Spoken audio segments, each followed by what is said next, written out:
Hey guys, welcome back to the channel.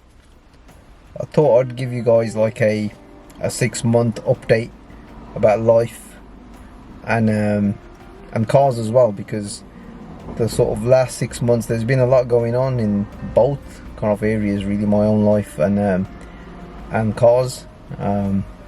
Those of you that have been following my channel for a while, 6 months ago I unfortunately lost my wife of almost 20 years quite suddenly. That was like the kind of biggest loss of my life, you know, without a doubt. And you know, to kind of sit here and kind of think it's been 6 months, you know, that in itself is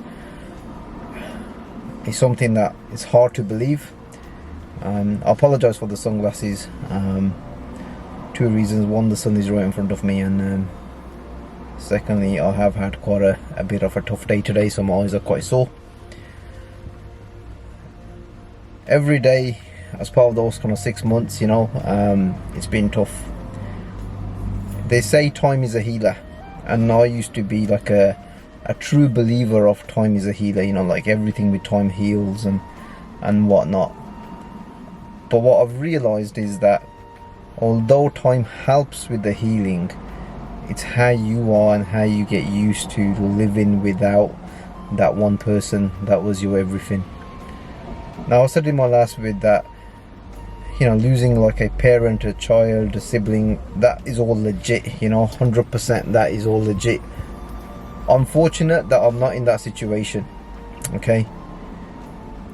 But when you have a life partner who you are completely transparent with, and like, you know, they're your best mate, everything you've done together, you've built your life around that person, and you built your own life, you know, your own sort of world with that person. And when that person like leaves you suddenly, you know, through natural causes, it's hard to actually, you know, get through that, you know, and to a point, yeah, you can probably accept it, you know, because everyone's gonna go one day, but it's hard to accept that.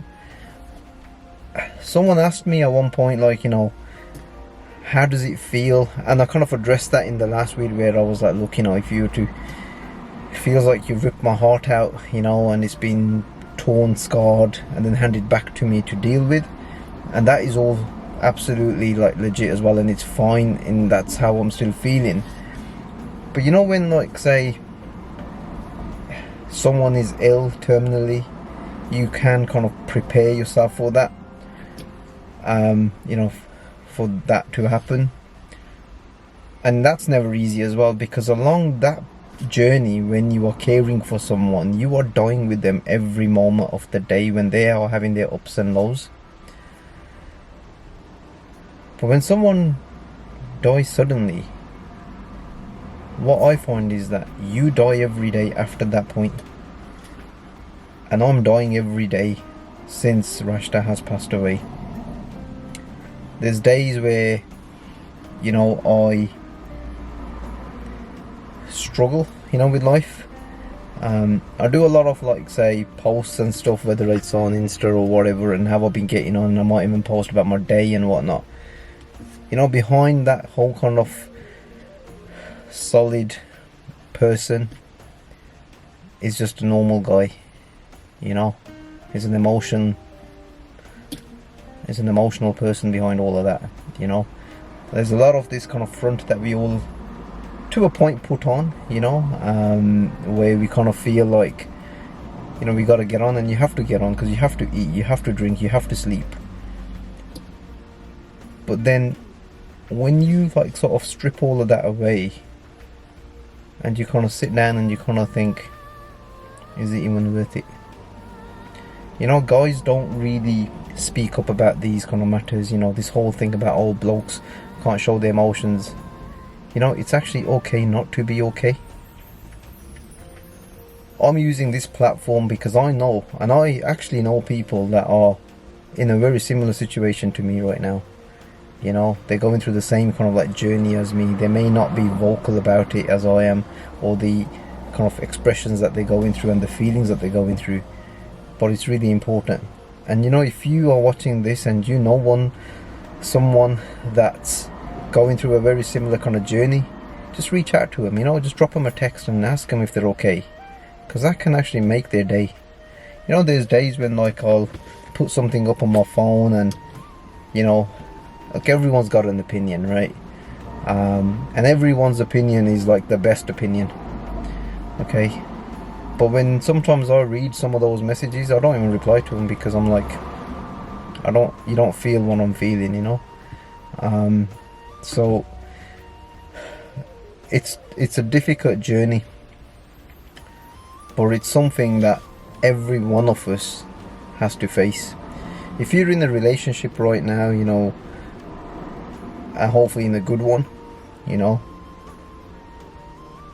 the unfortunate thing is one of you is going to go before the other. And no matter how we plan our lives, we ain't going to plan them to our ability. It's already written if you believe in fate. But what I will say is, have those conversations with your other half about what to do and what not to do, and how to be and how not to be. And I'm fortunate, I had those conversations pretty much in the last year, and none of us knew who was gonna go before, and none of us even knew that we were gonna die, you know, because like I said, it was really sudden. She wasn't ill or anything, but the conversations that we had were about how one of us should be if the other one went. And I'm actually living through that and doing everything that I possibly can. You know, with life, in the sort of 6 months, I'll give you like a little snapshot. For about 2 months I was out of work, in terms of I was on bereavement leave and sick leave, or whatever you want to call it, yeah. I went back to my workplace after the sort of 2 months. That was like another first thing that happened. That first was very difficult, because although Rashta didn't work with me, everyone knew of her, because I used to talk so openly about her, about work and holidays and what we were up to on the weekends and all of that. So going back into work and having all of my colleagues and friends come up to me, you know, it was quite overwhelming. I changed jobs, which was already kind of in the pipeline, but it gave me more motivation to even take up that offer and restart those conversations. And the reason for that was, where I was working, it was great, but there was just so many memories. And although you may feel, well, those memories should have kept you there, you know, sometimes when you say the ghosts start haunting you or something like that, that's what I kind of felt. So I moved roles. My new place where I've gone to, my colleagues, like the management and all of that, they all kind of knew about my situation, so they really helped me settle in and they check in on me, which is great. Then came the cars. I've still got the M340i, which we had for about 6-7 weeks before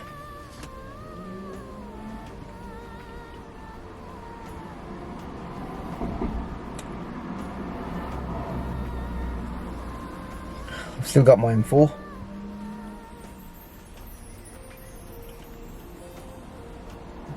The car I'm sitting in right now, the M5,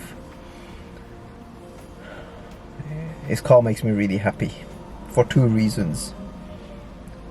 One, because of the E60 M5, the V10, the sound and all of that.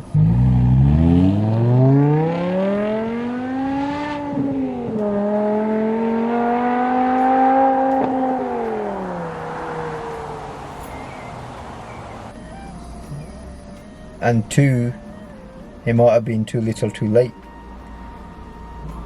but Rashta would have really appreciated this car for the spec, the colour, blue for her, Interlagos for me, the interior, cream for her, Silverstone for me, but most importantly it's got a sunroof. Now this kind of package in the colour and the spec was important to her, because when we were young, her first car, or her first proper car, after like a few years of graft or however she was working, it was an IS200, the Lexus, and it was in this kind of spec. And all the cars that she had, you know, sense or that we shared or we had, even like the M340, and it never lived up to that kind of level. I think I mentioned that in one of my previous vids. So, and as part of, like, say, my role as well, my new job, I forfeited the car allowance this time and I went for a company car, just because of the type of work that I'm doing. And you've seen it already, it's a full electric car. And the one thing I've always said was I'm not going to buy an electric car until I'm actually forced to. I haven't really bought it, it's a company car, so there you have it. But one thing that she would say to me is, I can never see you in an electric car. She probably can't physically see me, like be with me, but I'm sure she's smiling down at me and having some emotions somewhere to say, what on earth has happened to you? I think my message for today is, look guys, life goes on. People's opinions will always matter. People will look at you in ways that they never did before, in terms of the next chapter, what's going to happen, how does one get on with it, and I'm sure that happens. But most importantly, I feel that guys like you and me don't really talk about their emotions and their journey of bereavement, and I really think that we should. And as I said at the start of this vid, it's actually okay not to be okay. And I really do encourage that, you know, you guys out there, if you're going through something like this, or you know of someone going through it, go talk to them and talk yourself. You know, it will give you that release of, you know, that energy. It'll give you that release of, like, that grief. Make grievance, or make grieving your friend. The more you grieve, the better it will be for you. I hope you have found this somewhat informative. Life does go on, you know, and hopefully guys, I do hope that I'll see you on my next one. Take care.